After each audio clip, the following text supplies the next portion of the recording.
በአማራ ክልል ውጊያዎች እንደቀጠሉ ሲሆን በጎጃም ቀጠና እየተካሄደ የሚገኘውና በርካታ አካባቢዎችን ያካለለ ውጊያ አሁንም ተባብሶ እንደቀጠለ መሆኑ ሲነገር ከደብረ ማርቆስ ከተማ በቅርብ ርቀት ጀግኖቹ የተሳካ ኦፕሬሽን በአንበር ከተማ ማድረጋቸው ተሰምቷል። ዳሚው መረጃችን ነው የሚሆነው፣ ታደምጡታላችሁ።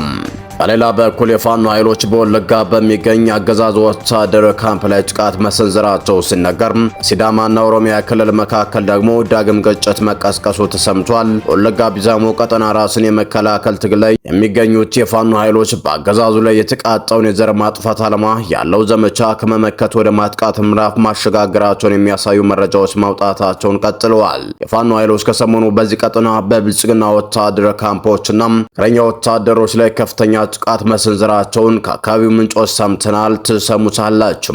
በትናንትናው ዕለት በወሎ ቤተ አማራ እንደዚሁ በጎጃም ቀጠና መካከል በሚገኙ ሁለት ገዳማት ላይ የድሮን ጥቃት መፈጸሙ ሲገለጽ ለሁለተኛ ጊዜ ጥቃት ለማድረስ የተላከችው ሌላኛዋ ድሮን ደግሞ በፋኖች ተመታ አቅጣጫ በመሳቷ ምክንያት መከስከሷ ተነግሯል። በገዳሙ ግቢ ውስጥ በተፈጸመ የድሮን ጥቃት ከ10 በላይ የሚሆኑ ምዕመናን መነኮሳት ወዲያውኑ ሕይወታቸው ማለፉ ከቦታው የደረሰን መረጃም አመላክቷል። ገዳሙ መገልገያ የሆኑ የተለያዩ ቤቶች እንደዚሁም ንብረቶች መውደማቸውም ታውቋል። እስከ ፍጻሜው ድረስ አብራችሁን ቆዩ። እነኝና መሰል መረጃዎችን በዝርዝር ወደ እናንተም የምናደርሳችሁ ነው የሚሆነው። በቅድሚያ ግን ለቻናላችን አዲስ ከሆናችሁ ላይክ፣ ሼር እንዲሁም ሰብስክራይብ በማድረግ ቤተሰብ ይሁኑ እያልን ቀጥታ ወዳገኘናቸው መረጃዎች አመራን።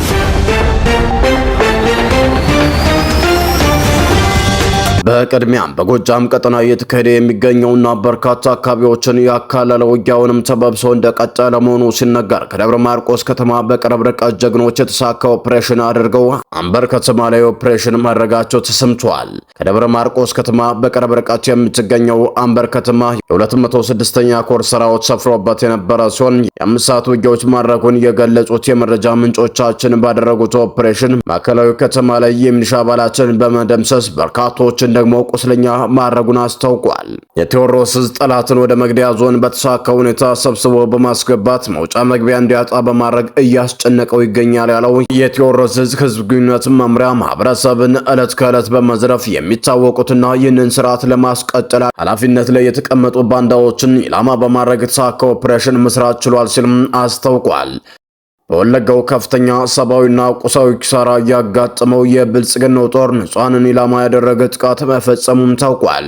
ለተከታታይ ቀናት መድፍ፣ ታንክ፣ ሞርተርና ቢኤም እየተኮሰ የሚገኘው የአገዛዙ ሰራዊት ንጹሃንን ኢላማ ያደረገ መሆኑ ተመላክቷል። በሌላ በኩል በቀጠናው ወጣቶችና ገበሬዎችን የማፈሱ ዘመቻ አጠናክሮ መቀጠሉም ታውቋል። በዚህ 3 ዓመት ወጣቱን በግዳጅ እያፈነ ሲያሰለጥንና ሲያስታጥቅ ቢከርምም ወጣቱ ከሰለጠነ በኋላ መሳሪያውን እያዘ ወደ ፋኖ እየተቀላቀለ በመሆኑና ሰራዊቱ በመሰላቸቱ እንደ አዲስ በየጊዜው ወጣቱንና ገበሬውን በማፈስ አስገድዶ ለውትድርና እያሰለጠንም ይገኛል።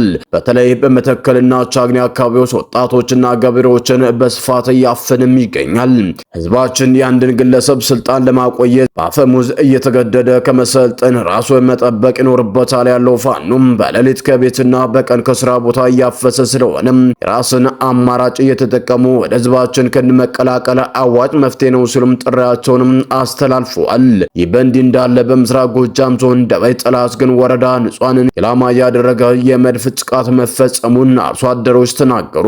ከሐምሌ 15 ቀን 2018 ዓ.ም ለተከታታይ 5 ቀናት ንጹሃንን ኢላማ ያደረገ የመድፍ ጥቃት በምስራቅ ጎጃም ደባይ ጠላት ግን ወረዳ መፈጸሙን አርሶ አደሮች ተናግረዋል። ከቆይ ከተማ ከ20 እስከ 30 ኪሎ ሜትር ርቀት ላይ የንጹሃን መንደሮች በተከታታይ በተፈጸመ የመድፍ ጥቃት ንጹሃን ህይወታቸውን አጥተዋል። ከባድና ቀላል ቁስለኛም ተደርገዋል። መኖሪያ ቤታቸውም ወድሟል ሲሉ ገልጸዋል። ለገበያ በተሰበሰበበት አደባባይ ጥቃት ተደርጓል ያሉት አርሶ አደሮቹም በአርሶ አደሮች ማሳ ላይ በመኖሪያ ቤቶች በህዝብ መሰብሰቢያ አካባቢዎች በተፈጸመው የመድፍ ድብደባም የንጹሃን ህይወት መቀጠፉም አስታውቋል። ምንም አይነት ውጊያ በሌለበት አካባቢ የሚወረወረው መድፍ በ30 ኪሎ ሜትር ርቀት የሚገኝ ደብረ ኢየሱስ አካባቢዎችና በጎጃም ገደላማና አደጋ በሌለው ክፍል ላይ ንጹሃን ኢላማ ያደረገ ጥቃቶች መፈጸማቸውን ተናግረዋል። በትናንትናው ዕለት ሐምሌ 15 ቀን 2018 ዓ.ም ከጧቱ 3 ሰዓት ከ35 ደቂቃ ላይ በተፈጸመው የመድፍ ድብደባ የአርሶ አደሮች ቤትና በእርሻ መሬታቸው ላይ ጉዳት መድረሱን አስታውሰው አርሶ አደሩ እየተፈጸመ ባለው ጥቃት በእርሻ ስራው ላይ መገኘት አለመቻሉንም ገልጿል። በሌላ በኩል የፋኖ ኃይሎች በወለጋ በሚገኙ የአገዛዙ ወታደር ካምፕ ላይ ጥቃት መሰንዘራቸው ሲነገር፣ በሌላ በኩል በሲዳማና በኦሮሚያ ክልል መካከል ደግሞ ዳግም ግጭት መቀስቀሱ ተሰምቷል። በወለጋ ቢዛሞ ቀጠና ራስን የመከላከል ትግል ላይ የሚገኘው የፋኖ ኃይሎች በአገዛዙ ላይ የተቃጣውን የዘር ማጥፋት ዓላማ ያለው ዘመቻ ከመመከት ወደ ማጥቃት ምዕራፍ መሸጋገራቸውን የሚያሳዩ መረጃዎች ማውጣታቸውን ቀጥለዋል። የፋኖ ኃይሎች ከሰሞኑ በዚሁ ቀጠና በብልጽግና ወታደር ካምፖችና እግረኛ ወታደሮች ላይ ከፍተኛ ጥቃት መሰንዘራቸውን ከአካባቢው ያገኘናቸው መረጃዎች አመላክቷል። እንደ መረጃዎቹ ከሆነ የፋኖ ኃይሎች በምስራቅ ወለጋ ዞን በተለይ ወረዳዎች በሚገኙ የአገዛዙ ወታደር ካምፖችና ወታደሮች ላይ ጥቃት መፈጸማቸውን ተከትሎም ከባድ ውጊያዎች ተቀስቅሰዋል። በውጊያው የደረሰው ዝርዝር ጉዳት እስካሁን ባይታወቅም በአገዛዙ ወታደራዊ ካምፖችና እግረኛ ወታደሮች ላይ ከባድ ሰብአዊና ቁሳዊና ወታደራዊ ኪሳራም አድርሷል ነው የተባለው። ጥቃቱ የተፈጸመው በምስራቅ ወለጋ ዞን ኪዳና እንዲሁም ሰቡሰሬ በተባሉ ሁለት ወረዳዎች መርካቶ አናምሎ ተብሎ በሚጠሩ አካባቢዎች ላይ ሲሆን በወታደራዊ ካምፕ ውስጥ የነበሩ የአገዛዙ ወታደራዊ አዛዥ ጭምር ጉዳት ማስተናገዳቸውን በመረጃው ላይ ተመላክቷል። ይህ በእንዲህ እንዳለ በሲዳማና ኦሮሚያ ክልል መካከል ዳግም ግጭት መቀስቀሱም ተሰምቷል። ግጭቱ ቀድሞ የተቀሰቀሰ የኦሮሚያ ክልል ሚሊሻዎች ሲሆኑ ሚሊሻዎቹ በቀጥታ የሲዳማ ክልል አርማን በማጥፋትና መንግስታዊ መዋቅርን በማፍረስ አደገኛውን ወረራ ማድረጋቸውን የአካባቢው የዜና ምንጭም ዘግቧል። በሲዳማ ክልልና ኦሮሚያ ክልል ምስራቅ ጉጂ ዞን አቅራቢያ በሚገኙ አዋሳኝ ቀበሌዎች በተቀሰቀሰው ግጭት የበርካታ ሰዎች ሕይወት እንዳለፈም ተጠቁሟል። በተጨማሪም ግምቱ በውል ያልታወቀ ሀብትና ንብረት መውደሙም ተመላክቷል። ባለፈው ግንቦት 9 ቀን 2018 ዓ.ም በኦሮሚያና ሲዳማ አዋሳኝ አካባቢዎች የተከሰተው ግጭት በመጀመሪያው ቀኑ ከ17 በላይ ሰዎች ሕይወታቸው መቅጠፉ ይታወሳል።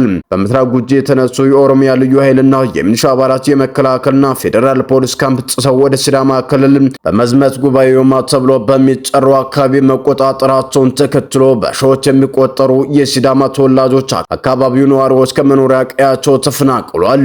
በምስራቅ ጉጂ ዞንና በምስራቅ ሲዳማ ዞን አዋሳኝ ወደሚገኙ ጌልጃ ወረዳ ጉባኤ አካባቢ የገቡት የኦሮሚያ ሚሊሻ አባላት የአካባቢውን መዋቅር በማፍረስ ወረራ በፈጸሙ በሁለተኛው ወር ዳግም ግጭት መቀስቀሱ የችግሩን መወሳሰብ ያመላክታል። የሲዳማ ክልል ጭሬ ወረዳ 7 ቀበሌዎች ወደ ምስራቅ ጉጂ ዞን የተጠቃለሉ ሲሆን የኦሮሚያ ልዩ ኃይልና ሚሊሻዎች በአካባቢው በርካታ የሲዳማ ተወላጅ ንጹሃንን እንዳፈናቀሉም ታውቋል። ከዚህ ቀደም በሁለቱ ክልሎች የጸጥታ ኃይሎች መካከል በተካሄደው የተኩስ ልውውጥ የቆሰሉ በርካታ ሰዎች እንዳሉ የጠቆሙት ምንጮቻችን በሲዳማ በኩል ወደ ጭሬ ወረዳ የመጀመሪያ ደረጃ ሆስፒታልና ወደ ሐዋሳ ሪፈር ሆስፒታል ተወስደው ሕክምና እየተደረገላቸውና በኦሮሚያ በኩል የቆሰሉት ደግሞ ወደ ምስራቅ ጉጂ ዞን ሆስፒታል መወሰዳቸውን ያስታውሳሉ። ግጭቱ ከተቀሰቀሰ ከሁለት ወር በኋላ አሁን ዳግም እሳት መነሳቱ እየታወቀ ሲሆን ከዚህ ቀደም በፍቅር ይኖሩ የነበሩ የኦሮሞና የሲዳማ ማህበረሰብ አባላት በብልጽግና በሚከተለው የግዛት ተስፋፊነት የተነሳ ተከታታይ ግጭቶች እየተቀሰቀሱ መሆናቸውን የአካባቢው መረጃዎች ያሳያሉ። ይህ ዜና እስከተጠናከረበት ሰዓት ድረስ የሁለቱ ክልሎች አመራሮች በጉዳይ ላይ የሰጡት ምንም አይነት ማብራሪያ የለም።